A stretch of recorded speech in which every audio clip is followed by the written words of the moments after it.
England have named their senior training squad for the upcoming Six Nations, welcoming back 5 British and Irish Lions in Cole, Corbisiero, Parling, Tom Youngs and Mako Vunipola. With number 8 Ben Morgan out through injury, it's a recall for Harlequins' Nick Easter, who's been on superb form at the tender age of 36. Is this his chance to stake a claim for a World Cup spot? You know, we've always kept an eye on what he's been doing and spoke to Chris Robshaw and Joe Marler, obviously England captain and his club captain, over the time. But for me, obviously, it was a phone call initially and obviously then a meeting. I met him one-to-one. We had a good chat and we'll go from there. With 4 fly halves named, Lancaster has to pick from George Ford, Owen Farrell, Stephen Myler and Danny Cipriani. So how much does he have their pecking order already in mind?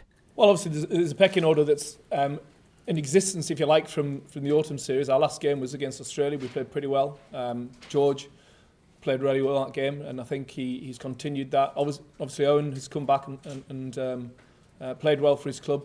But all things are open, really. You know, Steve and Danny have both got opportunities to come in and prove that they should be number one. We're very open-minded about the whole thing.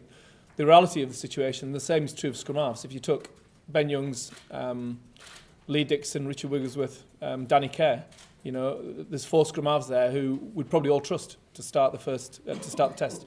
As it happens, Lee will captain the Saxon side. I'm sure he'll do that really well. We'll take up probably all 4 into the World Cup camp, and these 4 fly halves, you know, and there might be 1 or 2 others who will be figuring in that World Cup camp also. So there's plenty to play for. With just 8 games to go until the Rugby World Cup, how close is Lancaster to finalising the names who'll make up his squad between now and then? Well, I think we're nearly there, really. I mean, you know, there's not been a huge difference in this squad from the previous squads, if I'm being honest. Injuries play their part in terms of the changes that you make.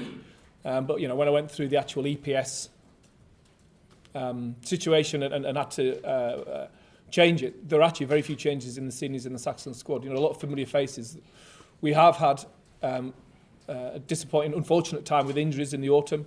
And, you know, if you take some of the front row lads who did extremely well for us in the autumn, those lads have dropped out, a Matt Mullen, a Rob Webber, a Kieran Brooks, but we've replaced them with the likes of Dan Cole, Tom Youngs, Mako Vunipola, Corbisiero. So there has been a change, but it's not by design, really. It's been by, you know, injuries, really, and else. You know, the countdown has begun. There's no doubt about it, because you know, Wales first up Friday night in the Millennium Stadium. The fact we played them in the World Cup, you know, it sets it up for a big 2 weeks leading into this game. But the Six Nations itself is a huge tournament, and with our scheduling of Italy at home and then Ireland away, you know, we've got 2 big games to come there after Wales. But it'll all boil down to the Wales game, nothing having to do with the World Cup.